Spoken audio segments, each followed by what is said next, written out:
Très bien, bienvenue à nouveau. Cette session sera un peu plus courte et directe.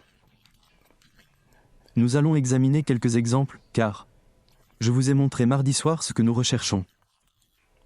Nous allons donc analyser les séances de mercredi et jeudi. Tout d'abord, le contrat E-mini SNP, livraison mars 2022, mercredi 26 janvier. Observez ce point bas ici. N'utilisez pas seulement mes graphiques.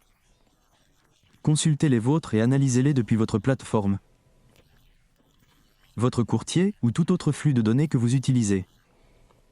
TradingView est un logiciel de graphique gratuit jusqu'à la fin de la période de collecte des données.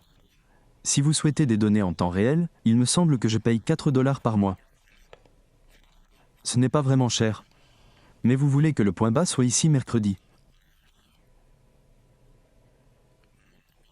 26, et vous comprendrez pourquoi j'ai choisi ce point bas. C'est le plus bas.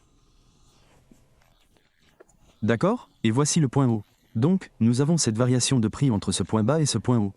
C'est notre fourchette. Il faut donc appliquer le retracement de Fibonacci à cette fourchette pour obtenir le point d'équilibre.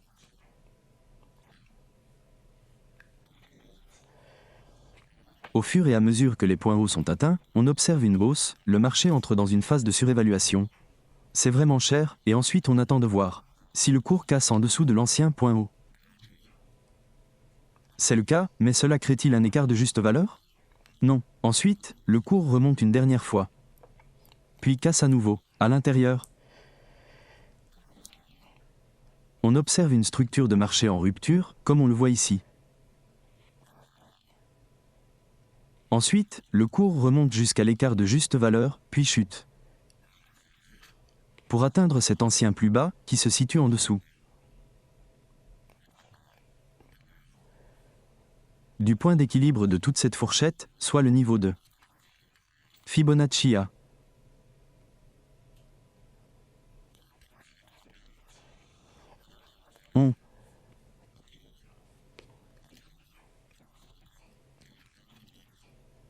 On cherche donc un plus bas ou un déséquilibre en dessous de ce niveau.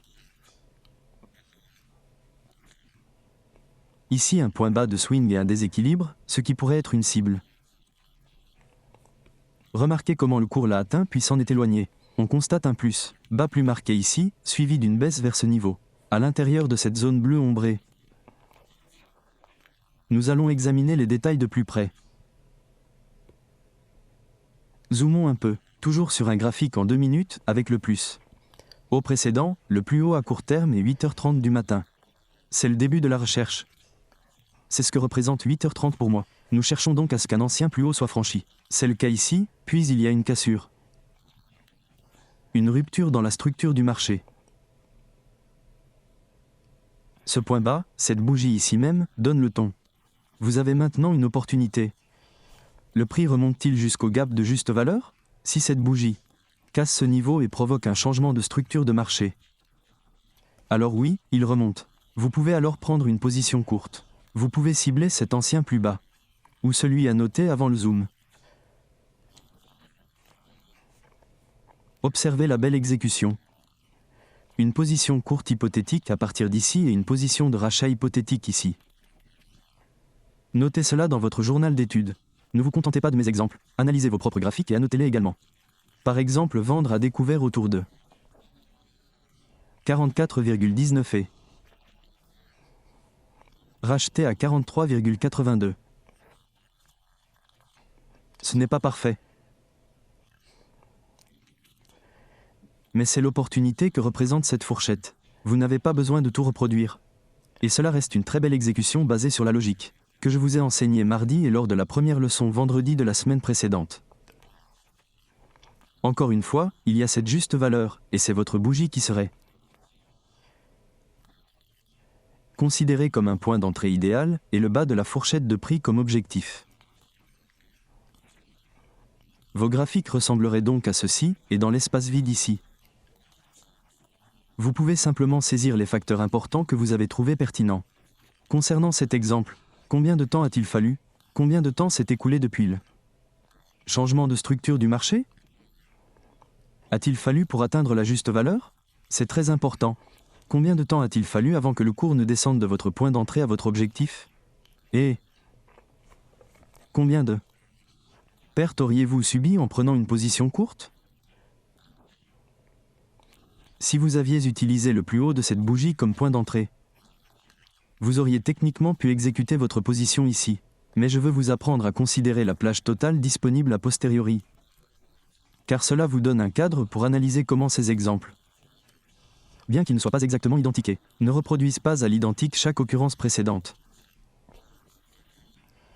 présentent de nombreuses similitudes. Ces schémas se répètent et c'est le facteur important à développer pour entraîner votre œil à les repérer. Souvenez-vous de l'analogie que je vous ai donnée mardi soir à propos des traces de cerf et de la chasse. Il faut savoir à quoi ressemblent des traces de cerf pour pouvoir les repérer efficacement. Eh bien, c'est le même principe pour votre configuration, vous devez le rechercher. Cela renforce l'idée qu'il faut savoir à quoi il ressemble. Bien, nous regardons les contrats à terme sur les Emininas pour le jeudi 27 janvier 2022. Il s'agit d'un graphique en minutes 5 minutes, c'est L'. Unité de temps de départ. Sur le graphique en minutes 5 minutes, nous pouvons immédiatement voir le plus bas et le plus haut. Nous recherchons un plus haut, puis nous remontons le temps sur votre graphique et vous le trouverez. Mais vous avez aussi ces plus hauts relativement égaux. L'objectif initial aurait pu être de repérer ces plus hauts relatifs égaux. Est-ce que cela se produit et vous donne une valeur équitable? Non? Non, donc ça ne répondrait même pas aux critères. Je sais que certains d'entre vous se demandent peut-être, comment sais-tu que ça ne te permet pas de faire un échange ici? Écoutez bien les règles que je vous ai données. Elles sont très précises et c'est ce que je vous explique ici. Ainsi, vous pouvez voir que cela permet en quelque sorte au marché, ou plutôt le force, à révéler son jeu. Une fois qu'il l'a fait, vous pouvez intervenir et agir en conséquence. Mais vous devez attendre la configuration. Vous ne pouvez pas la forcer, vous ne pouvez pas supposer qu'elle est là ou qu'elle n'est pas là. Nous avons donc un ancien plus haut ici, Bizity se situant au-dessus, et nous observons une hausse au-dessus. Une fois que le cours dépasse ce niveau, il ne le franchit pas pour ensuite descendre en dessous de ce plus bas à court terme. Non, il monte. Nous continuons donc d'attendre une cassure à la baisse pour observer un changement de structure du marché en intraday. Nous avons un plus bas de swing ici, le cours le franchit à la baisse. Sur cette bougie. Dès que cette bougie franchisse plus bas, vous avez une opportunité. Ensuite, vous revenez lentement vers le plus haut de cette bougie. Observez-vous un gap de juste valeur? C'est juste là. Ok, ce marché remonte, les échanges se font ici. Vous pouvez être vendeur à découvert là, et le marché s'effondre. Une fois de plus, remonte et atteint un niveau inférieur au prix d'équilibre. Maintenant, il y a plusieurs cibles ici, vous pourriez être ici, là ou dans la zone de déséquilibre. Et le marché les atteint toutes et continue de baisser un peu plus.